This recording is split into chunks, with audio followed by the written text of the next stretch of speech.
শেষ সময়েও অতি বল প্রয়োগ এবং আরও রক্তপাতের মাধ্যমে ক্ষমতা ধরে রাখতে চেয়েছিলেন শেখ হাসিনা। দেশ ছাড়ার আগে গত সোমবার সকাল 10:30 থেকে প্রায় 1 ঘণ্টা রাষ্ট্রীয় বিভিন্ন বাহিনীর শীর্ষ কর্মকর্তাদের চাপ দিয়েছিলেন তিনি।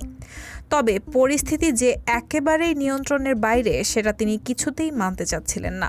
পরে পরিবারের সদস্যরা সহ বোঝানোর পর পদত্যাগে রাজি হন। এরপর দ্রুততম সময়ে পদত্যাগ করে সামরিক হেলিকপ্টারে করে গোপনে বোন শেখ রেহানাকে সঙ্গে নিয়ে দেশ ছাড়েন শেখ হাসিনা। সংশ্লিষ্ট একাধিক সূত্রের কাছ থেকে শেখ হাসিনার ক্ষমতা ছাড়ার শেষ 4 ঘণ্টার একটি বিবরণ পাওয়া গেছে। সর্বশেষ পাওয়া তথ্য অনুযায়ী ভারতের ত্রিপুরা রাজ্যের আগরতলা হয়ে দিল্লি পৌঁছেছেন তিনি। সেখান থেকে তার যুক্তরাজ্যে যাওয়ার সম্ভাবনা রয়েছে।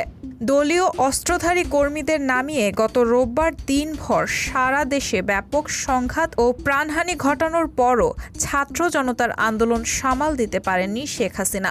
যদিও পরিস্থিতি উপলব্ধি করতে পেরে রোববার রাতেই শেখ হাসিনাকে তার একজন উপদেষ্টা সহ কয়েকজন নেতা বোঝানোর চেষ্টা করেন। তারা সেনাবাহিনীর কাছে ক্ষমতা হস্তান্তরের পরামর্শ দেন বলে জানা গেছে। তবে তিনি তা মানতে চাননি, বরং সোমবার থেকে কারফিউ আরও কড়াকড়ি করতে বলেন। ভোর থেকে কারফিউ কড়াকড়ি করার উদ্যোগ নেওয়া হলেও সকাল 9টার পর থেকে বিভিন্ন স্থানে আন্দোলনকারীরা কারফিউ ভেঙে নামতে শুরু করে।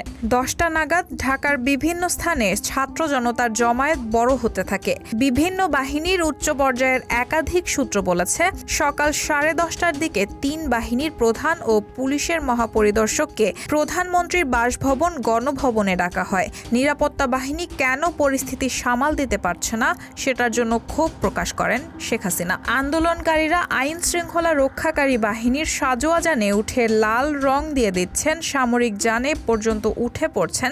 এরপরও কেন তারা কঠোর হচ্ছে না সেটা নিয়েও ক্ষোভ প্রকাশ করেন তিনি। এছাড়া বিশ্বাস করে এই কর্মকর্তাদের শীর্ষ পদে বসিয়েছেন সেটাও তিনি উল্লেখ করেন। এক পর্যায়ে শেখ হাসিনা আইজিপিকে দেখিয়ে বলেন তারা তো ভালো কাজ করছে।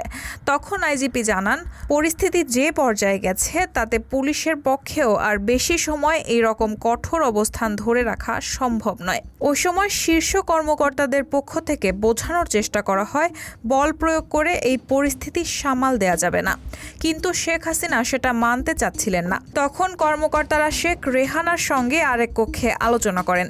তাকে পরিস্থিতি জানিয়ে শেখ হাসিনাকে বোঝাতে অনুরোধ করেন। শেখ রেহানা এরপর বড় বোন শেখ হাসিনার সঙ্গে আলোচনা করেন, কিন্তু তিনি ক্ষমতা ধরে রাখতে অনড় থাকেন। এক পর্যায়ে বিদেশে থাকা সজীব ওয়াজেদ জয়ের সঙ্গেও ফোনে কথা বলেন একজন শীর্ষ কর্মকর্তা। এরপর জয় তার মায়ের সঙ্গে কথা বলেন। তারপর শেখ হাসিনা পদত্যাগে রাজি হন।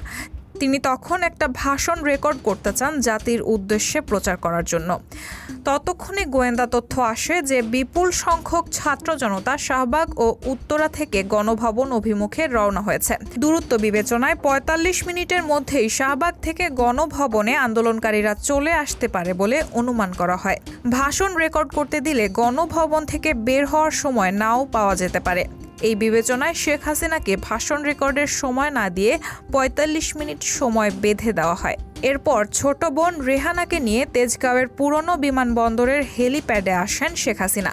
সেখানে তাদের কয়েকটি লাগেজ উঠানো হয়। তারপর তারা বঙ্গভবনে যান। সেখানে পদত্যাগের আনুষ্ঠানিকতা শেষ করে বেলা 2:30টার দিকে সামরিক হেলিকপ্টারে করে ছোট বোন সহ ভারতের উদ্দেশ্যে উড্ডয়ন করেন শেখ হাসিনা। রায়হানা মুন, সবার কথা।